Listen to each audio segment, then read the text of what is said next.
একেবারে রণক্ষেত্র বাসন্তী।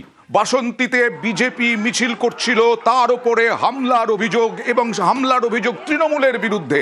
এখনো পর্যন্ত যা খবর তাতে এই ঘটনায় ৮ জনকে গ্রেফতার করা হয়েছে। দেখুন, বিজেপির প্রচারে হামলা, মারধর, ব্যাপক মারধর, বাঁশ, মোটা মোটা গাছের ডাল, এইসব দিয়ে একেবারে বেধড়ক মার। পরিস্থিতি সামলাতে গিয়ে আক্রান্ত 7 পুলিশ কর্মীও।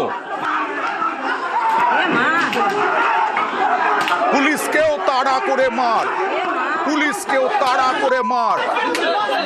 দেখুন সেই ছবি।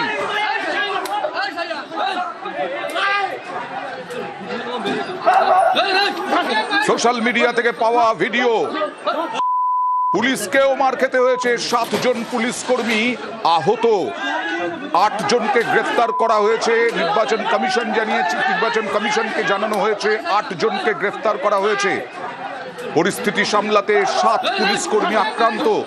বিজেপির যিনি প্রার্থী বিকাশ সর্দার, তিনিও প্রচারে ছিলেন সেই মিছিলেই হামলার অভিযোগ। যদিও তৃণমূল অস্বীকার করেছে, কিন্তু এইভাবে মারধর করা হয়েছে, এইভাবেই বেধড়ক মার মারা হয়েছে।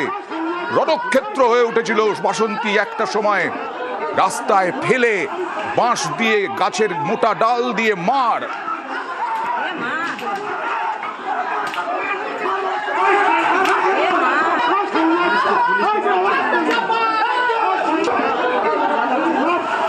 এখনো পর্যন্ত কড়া পদক্ষেপের নির্দেশ দিয়েছেন মুখ্য নির্বাচনী আধিকারিক।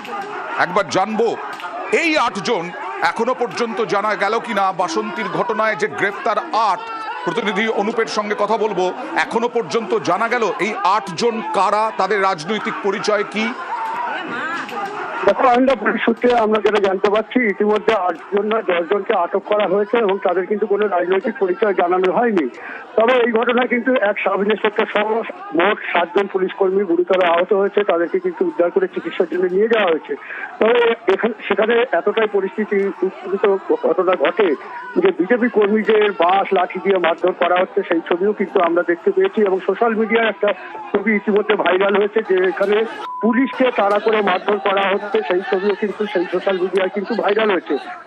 রণক্ষেত্র পরিস্থিতি এতটাই ঘটেছে যে পুলিশের সামনেই কিন্তু এমন ঘটনা ঘটেছে বলে এমনই কিন্তু বিজেপি প্রার্থী। আমি আসবো অনুপ, বিজেপি কি বলছে, কি অভিযোগ করছে আগে দেখাবো, তারপরে আবার আসবো তোমার কাছে। পরিকল্পিতভাবে আজকে আমাদের জনসংযোগ প্রক্রিয়াকে আজকে স্তব্ধ করে যে সমস্ত আজকের গাড়ি করেছিল সেই গাড়িগুলোকে আজকে ভাঙচুর করেছে।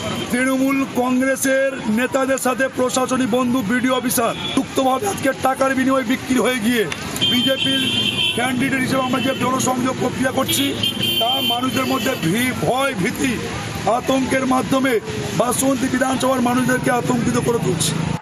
অনুপ, কেন্দ্রীয় বাহিনীর জওয়ানরা মোতায়েন রয়েছেন। পুলিশের সঙ্গে প্রথমে কথাও হয়েছে যা জানা যাচ্ছে বিকাশ সর্দারের। তারপরেও এরকম কেন হলো, এই যে কথা হচ্ছে, ছবি আমরা দেখলাম, তারপরেও পুলিশ তো জানতো এই মিছিলের কথা। পুলিশের কাছে কি এই হামলার খবর ছিল না? দেখো, যেটা আমরা পুলিশ সূত্রে জানতে পারছি, যখন বিজেপি প্রার্থী বিকাশ সর্দার বাসন্তী বাজারে যখন ভোট প্রচারে বেরিয়েছিলেন তখনই কিন্তু পুলিশ কিন্তু তাদের কিন্তু বাধা দিয়েছিল। পুলিশের কাছে একটা খবর ছিল এখানে 1 জন কিন্তু আহত হয়েছিল, তাকে মারধর করা হয়েছিল। আচ্ছা, তবে কি কারণে তাকে মারধর করা হয়েছিল, কে মারধর করেছে, সেটা নিয়ে কিন্তু বিকাশ সরকারের সঙ্গে কিন্তু পুলিশের বচসা বাঁধে। এই বচসা থেকেই কিন্তু শুরু হয় এই গন্ডগোলের সূত্রপাত। আমি একটু দেখাই যে বিজেপির সঙ্গে বিজেপি বিকাশ সর্দার, বিজেপির নেতৃত্ব, তাদের সঙ্গে পুলিশের কি কথোপকথন দেখাই আগে।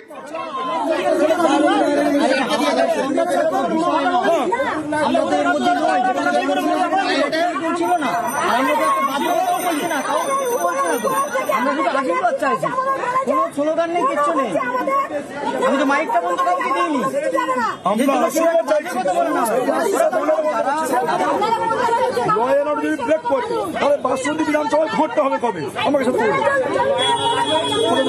তার মানে এই হামলা, এই মারামারির একটা প্রেক্ষিত রয়েছে। প্রথমে পুলিশ বাধা দিয়েছিল এবং আবার অনুপ, তোমার কাছে জানতে চাইবো যে কি প্রেক্ষিতটা, কাকে মারধর করা হয়েছিল, সেই জন্য পুলিশ আটকে ছিল। দেখো সেটা বিজেপি সরকার জানিয়েছেন যে কাকে মারধর করা হয়েছে পুলিশের কাছে কিন্তু জিজ্ঞাসাবাদ করেন এবং যারা মারধর করেছে তারও কিন্তু কৈফিয়ত নেয়। এই ঘটনায় কিন্তু পুলিশের সঙ্গে বচসা শুরু হয়। এই বচসা থেকেই কিন্তু এইসব বিজেপির কর্মীরা তারা কিন্তু উত্তেজিত হয়ে পড়ে। তারপরে কিন্তু এই ঘটনায় হচ্ছে উল্টো দিক থেকে আসা মানুষজন তারা কিন্তু হাতে লাঠি বাঁশ নিয়ে কিন্তু আক্রমণ শুরু করে বলে এমনই কিন্তু জানা যায়। এই ঘটনায় কিন্তু বিজেপি কর্মীকে রাস্তায় ফেলে বাস দিয়ে বেধড়ক মারধর করা হয়। সেই অবস্থায় ছবিও আমরা দেখতে পেয়েছি এবং সেখানে কিন্তু বিজেপি কর্মীও কিন্তু আহত হয়েছে। সেখানে এই ঘটনায় কিন্তু খবর পেয়ে ঘটনাস্থলে আসে বাসন্তী থানার বিশাল পুলিশ বাহিনীর সঙ্গে র্যাব এবং সেখানে কিন্তু র্যাবকে তাড়া করেও কিন্তু মারতে দেখা গেছে। সেই ছবি কিন্তু ইতিমধ্যে ভিডিও ভাইরাল হয়েছে এবং সেখানে কিন্তু পুলিশ আহত হয়েছে এক সাব ইন্সপেক্টর সহ 7 জন পুলিশ কর্মী। তবে এই ঘটনায় বারুইপুর জেলা পুলিশের অতিরিক্ত পুলিশ সুপার সহ ক্যানিং মহকুমার পুলিশ আধিকারিক এবং বাসন্তী থানার পুলিশ আধিকারিক সহ বিভিন্ন থানার পুলিশ আধিকারিক তারা আছেন। সেখানে কিন্তু অনুপ সঙ্গে থাকো, আমি আসবো তোমার কাছে, কারণ ইতিমধ্যেই নির্বাচন কমিশনকে জানানো হয়েছে জেলা পুলিশ থেকে যে 8 জনকে গ্রেফতার করা হয়েছে এবং তাদের বিরুদ্ধে কড়া পদক্ষেপের নির্দেশও দেওয়া হয়েছে। আপনারা দেখুন সেই ছবি, একেবারে রাস্তায় ফেলে বেধড়ক মার, বাঁশ দিয়ে, গাছের মোটা মোটা ডাল দিয়ে রাস্তায় ফেলে বেধড়ক মার। কিছুক্ষণ আগে আমরা দেখালাম বিকাশ সর্দার বিজেপি প্রার্থী, তিনি অভিযোগ করেছিলেন তৃণমূলের বিরুদ্ধে, যদিও তৃণমূল অস্বীকার করছে। কি বলছেন তৃণমূল নেতা দেখুন। তৃণমূলের এরকম দুর্দশা আসেনি, ঝামেলা অশান্তি করে ভোট করতে হয়। বিজেপির প্রার্থী বাজার পরিক্রমা করছিল, দিয়ে দুটো একটা ছেলে সাধারণ পাবলিককে মারধর করে, সেইটার ইস্যু করে ওখানে গণ্ডগোল। রাজনৈতিকগতভাবে তৃণমূল কংগ্রেসকে না হারাতে পেরে অন্য ইস্যু তৈরি করে নির্বাচনে বৈতরণী পার করতে হবে। তৃণমূল কংগ্রেসের সকল কর্মী নেতৃত্ব সবাই সজাগ আছে। বিজেপি যতই চেষ্টা করুক না কেন, আবার কিন্তু তৃণমূল কংগ্রেস বিজেপির প্রার্থী কি বলছে না বলছে আমার দেখে লাভ নেই। তার 5 জন 10 জন ছাড়া তার প্রচার বার করার ক্ষমতাটাই তো নেই। পুলিশও ছাড় পেল না। ভাইরাল ভিডিওয়ে দেখা যাচ্ছে পুলিশ দৌড়চ্ছে, আক্রান্ত পুলিশ, তারপরে হাসপাতালে আহত অবস্থায় বসে আছেন র্যাফের কর্মীরা। পুলিশকে তাড়া, হাসপাতালে আহত বেশ কয়েকজন পুলিশ কর্মী। এমনকি এই ঘটনায় বিজেপিরও বেশ কয়েকজন আহত।